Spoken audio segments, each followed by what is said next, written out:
Welcome back to the channel once again, fam. And once again, the plot thickens. As we know, the Dallas rap scene lost one of its own in November after Mo3 was killed in a shooting in his hometown. The rapper was shot and killed after a car chase in Dallas, and at the time, it was uncertain who killed Mo and what motive someone might have for it. But now, plenty of motives have come to light.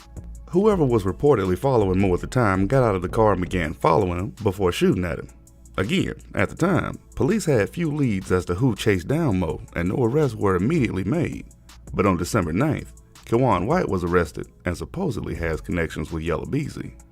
The Dallas Morning News reported that White was supposedly in the general vicinity of where Mo was shot, and local law enforcement matched White with the physical description of the suspect. And like I said, there are rumors that White had connections with Yella Beezy. Some of Mo3's fans noticed that White had photos with friends of the rapper. And as strange as this story has already become in so many different ways, it appears that Yella had connections with Devin Brown, the second suspect, as well. Stemming from a 2014 post, Yella can be seen with the alleged shooter, who then had dreads. Now there's no secret that Mo and Beezy had a little more than slight beef with each other before Mo's death. Despite working in the same circles, Beezy said in a 2019 interview that he had never even heard of the man. Well, after we did the interview with you, I interviewed Mo3. Who? Mo3. I don't know who that is. Well, I asked about the shooting, and he said there's no beef, but he said you just gotta stay out the way. It's real out here. Real out here, niggas get hit up every day. It's the world. Somebody right now, we talking right now. Somebody right there probably getting shot up right now. Like, shit, you gotta stay out the way.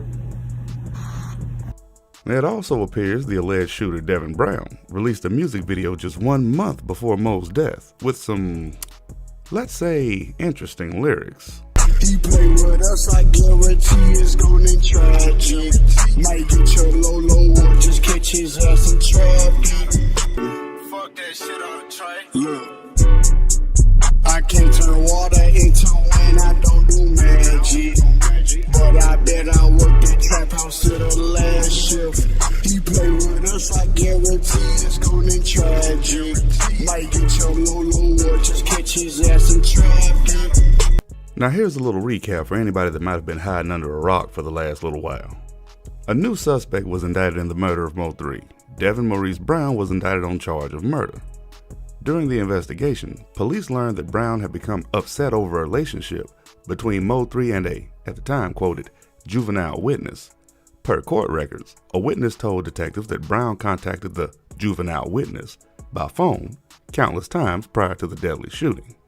And I'm gonna say Josie, or Jossie, whichever it may be, because we all know who they talking about. But additionally, police found out that Brown asked Josie if Mo was at a certain location. A couple of days after the shooting, police were provided evidence of call logs that showed Brown's cell phone number leading up to the day of the murder. Brown was taken into custody on November 19th and arrested on federal charges. He himself confirmed to authorities that he learned that complainant Mo3 and a known witness were dating and became upset over a recent Facebook video that included Mo. He admitted that on the day of the murder he called Josie that morning, but denied being involved in the incident.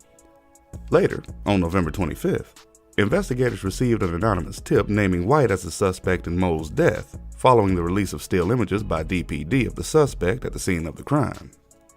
The witness told police that she overheard White on the phone confessing to shooting Mo3 to a boyfriend, and cell phone records obtained by police indicated that White was in the area of the witness's apartment the night before and where Mo stayed the morning of the shooting.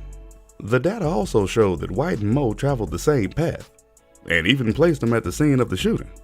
Creepy what cell phones can do. Brown's phone records confirmed multiple calls between him and White the day before and the day of the shooting, including communication that occurred as Mo was followed from Josie's apartment. When asked if he knew Brown, naturally, White denied it.